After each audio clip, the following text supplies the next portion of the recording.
महाराज जी के चरणों में नमोस्तु नमोस्तु नमोस्तु। छुल्लक जी के चरणों में इच्छामि इच्छामि इच्छामि। महाराज श्री, निर्माल्य का उपयोग श्रावक के लिए निषेध माना गया है। मंदिर जी में चढ़ाई गई द्रव्य सामग्री को भी चढ़ जाने के बाद में निर्माल्य माना जाता है।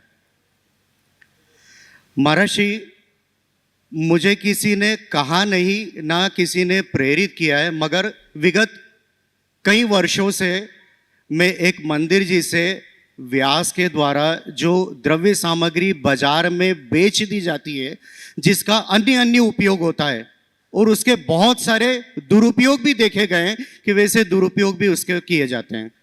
महर्षि, मन में कहीं दुख होता है, इसलिए मैं विगत कई वर्षों से वह द्रव्य सामग्री खरीद लेता हूँ और खरीद कर पक्षियों को दाने के स्वरूप में मैं डाल देता हूँ। ऐसा मैं कई वर्षों से कर रहा हूँ। श्रीमती को भी मैंने कहा है कि मंदिर से जो आप पूजन करते हो वो द्रव्य ले आओ और मुझे सुखा कर दे दो, तो मैं पक्षियों को दाने के स्वरूप में डाल दूंगा। महाराज जी, मेरे केवल 2 प्रश्न है कि क्या मैं ये जो कार्य कर रहा हूँ उसका मुझे कहीं दोष लगेगा, क्योंकि निर्माल्य हो चुका है। और दूसरा प्रश्न मेरा ये है महाराज जी कि क्या ऐसा कुछ हो सकता है कि आपके मुखारबिंद से कुछ ऐसे शब्द निकले कि मंदिर के बड़े बड़े जिनायलों के पदाधिकारीगण और ट्रस्टीगण ऐसी कुछ इसकी सुव्यवस्था बना दे जिससे कि कभी इसका दुरुपयोग ना हो। महर्षि, ऐसा कुछ आप देखिए, दशलक्षण के मौके पे आपने बहुत ही प्रासंगिक सवाल खड़ा किया। यद्यपि इस विषय में मैंने अनेक बार मार्गदर्शन दिया।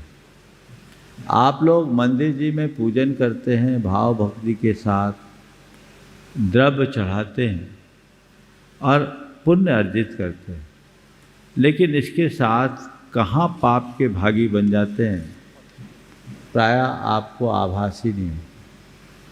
जब मैं उदयपुर में था, दिल्ली से एक भाई आया, इसी मंच से उसने एक बात कही कि महाराज जी, मंदिर में जो द्रव्य सामग्री चढ़ती है बाजार में बिकती है और उसके साथ बिरयानी खाई जाती है। महाराज, मेरा मन हिल गया, मैं क्या करूं, इसको कैसे रोका जाए। वही भाव आज आपने प्रकट किया।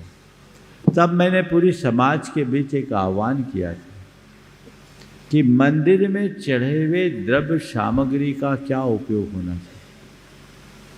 मंदिर में चढ़ने वाली द्रव्य सामग्री का विक्रय करके व्यास को देना, व्यास के द्वारा विक्रय करना, ये महापाप है।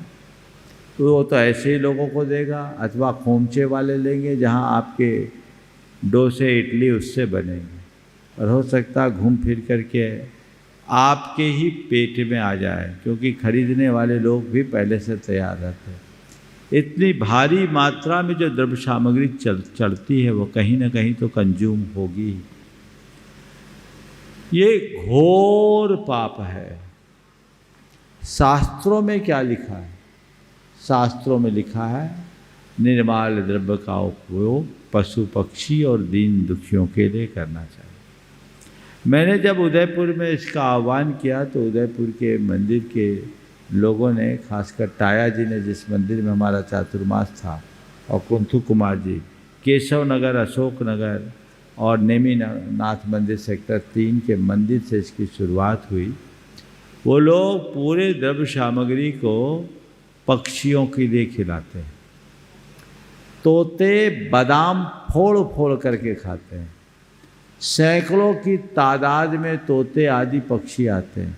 लौंग को छनवा कर उसका अर्क निकाल करके धर्मार्थ औषधालयों में पहुंचा देते हैं, जो दवाइयों के काम में आते हैं।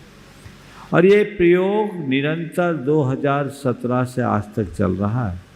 देश के कई जिनालियों में ऐसा हो रहा है। माली को तनख्वाह दीजिए।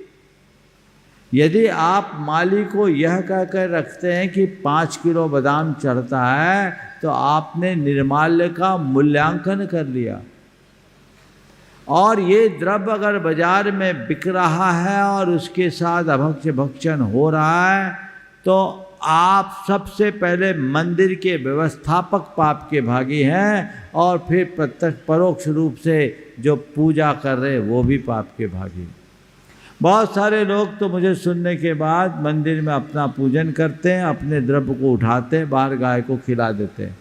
बादाम की जगह बादाम की गुली चढ़ाना शुरू कर दी। आप कोई भी सामग्री चढ़ा सकते हैं जो पशु पक्षियों के उपयोग में आ जाए, ऐसी चीज़ों को चढ़ाएं जिससे इसका परिवर्तन हो। और हमने तो जब बड़े बड़े पूजन विधान आदि होते हैं तो ऐसी व्यवस्था बना दी कि जो द्रव्य सामग्री चढ़ती है उस द्रव्य सामग्री को जो कैटल फीड बनाते हैं, पशु विहार बनाते हैं, उनके पास दे दिया जाए और उसकी जो राशि आती है वह सब जीव दया के लिए समर्पित कर दिया जाए। सम्मेद शिखर जी से कटनी तक भेजा ट्रकों में भरकर, और अशोक जी आपको आश्चर्य होगा 25-25 लाख रुपए की द्रव्य सामग्री की राशि जीव दया के लिए समर्पित की गई। माली के पास जाती तो पता नहीं बाजार में घूमते क्या होता। उनको पगार दिया जाए, अच्छी तनख्वाह दी जाए ताकि वो भगवान की भक्ति भाव से सेवा कर सके। कल परसों चर्चा में सचिन कह रहा था, महाराज अगर ऐसी व्यवस्था है तो हम उसको कंज्यूम कर सकते हैं, पर ये बाहर ध्यान रखना है कि वो जहाँ जाए वो सही जगह जाए, गड़बड़ ना हो। नित्य के कार्यक्रमों में जो होता है वो तो आप चला सकते हैं, लेकिन बड़े बड़े विधान, अब अभी यहाँ मेरे ख्याल से मुझे कल बताया गया था 5-7 कुंटल चावल रोज चढ़ रहा है। कितना चल रहा अमित? हाँ, अभी कितना चढ़ा अभी तक? हाँ, 15 कुंटल चढ़ गया। तो ये तो अभी है। और जब सिद्ध चक्र विधान होगा, ट्रकों से लद करके धरवाता है, उधर कहीं कंजम्पशन नहीं होता था, कटनी भेजना। तो ये व्यवस्थाएं देखनी चाहिए। सभी मंदिर के लोगों से मैं ये कहना चाहूँगा कि वे अपने अपने मंदिरों में ये व्यवस्था व्यवस्थित करें। गौशालाओं में भेजे, गौशालाओं में लोग चावल खिलाना पसंद नहीं करते, उसको मिक्स करके पाउडर करके कुछ कैटल फीड में मिला करके देते हैं। ज़्यादा मात्रा में चावल खाने से गायों को नुकसान हो जाता है, तो उसकी जो सुव्यवस्था वो होना चाहिए, उसे बर्बाद भी नहीं किया जा सकता। लेकिन ये तो जरूर ध्यान में रखना चाहिए कि न तो वो आपकी संतानों के पेट में आए, ना अभक्ष भक्षण में जाए। बहुत कम लोग हैं जो इस विषय में सोचते हैं। कई बार बोलने के बाद भी कमेटियों के लोगों को कोई फर्क नहीं पड़ता। उन्हें ये लगता ही नहीं कि इस बहाने मुझसे कितना पाप हो रहा है। उसके लिए कल्पना कीजिए और इस पाप से बचने का पूर्ण प्रयत्न कीजिए। बहुत बहुत महर्षि, मैं तो चाहता हूं कि इसके लिए कोई एक अभियान या कोई मुहिम सी चले। महर्षि देखिए, मेरा काम बोलने का है, आप लोगों तक संदेश जाए, कमेटियां आपस में विचार करें, वो निर्णय करें। और मैं सबसे कहता हूं, जितनी महिलाएं सुन रही है, अगर तुम्हारे पति किसी मंदिर कमेटी से जुड़े हैं तो उनके पीछे लग जाओ। बोले ये दारिद्र हम अपने घर में नहीं आना चाहेंगे। आप इस व्यवस्था को बदलिए, जो अल्टरनेट इसका हो सकता है उसे करने का प्रयास कीजिए। और सारी व्यवस्थाएं, कई जगह तो लोग हैं जो खिचड़ी बांटते हैं दीन दुखियों को, वो लोग वहाँ दे देते हैं, खिचड़ी खिलाई जाती है।